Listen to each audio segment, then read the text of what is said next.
But here's a face from 20th century science that might surprise you in a discussion about compassion. We all know about the Albert Einstein who came up with E equals mc squared.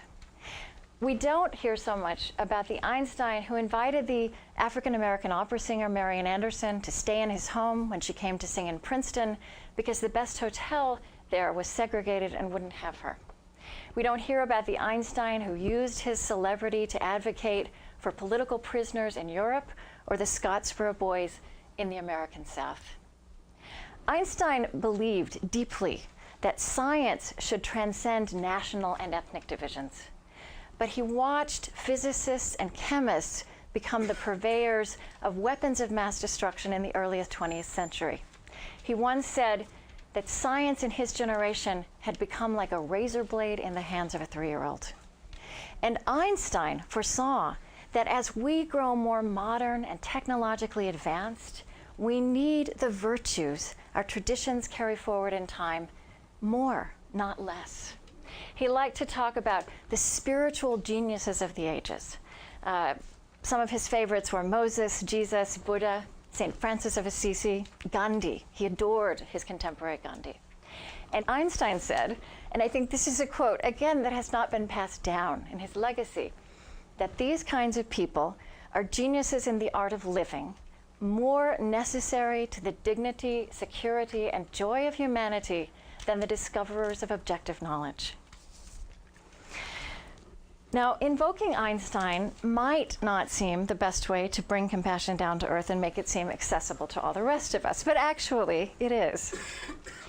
I want to show you the rest of this photograph, because this photograph is analogous to what we do to the word compassion in our culture.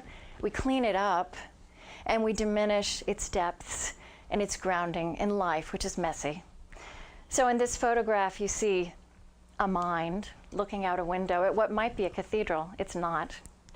This is the full photograph, and you see a middle-aged man wearing a leather jacket, smoking a cigar, and by the look of that paunch, he hasn't been doing enough yoga. We put these two photographs side by side on our website, and someone said, when I look at the first photo, I ask myself, what was he thinking? And when I look at the second, I ask, what kind of person was he? What kind of man is this? Well, he was complicated. He was incredibly compassionate in some of his relationships and terribly inadequate in others. And it is much harder often to be compassionate towards those closest to us, which is another quality in the universe of compassion on its dark side that also deserves our serious attention and illumination. Gandhi, too, was a real flawed human being. So was Martin Luther King Jr., so was Dorothy Day, so was Mother Teresa. So are we all. And I want to say that it is a liberating thing to realize that that is no obstacle to compassion, following on what Fred Luskin says, that these flaws just make us human. Our culture is obsessed with perfection and with hiding problems. But what a liberating thing to realize that our problems, in fact, are probably our richest sources for rising to this ultimate virtue of compassion, towards bringing compassion towards the suffering and joys of others.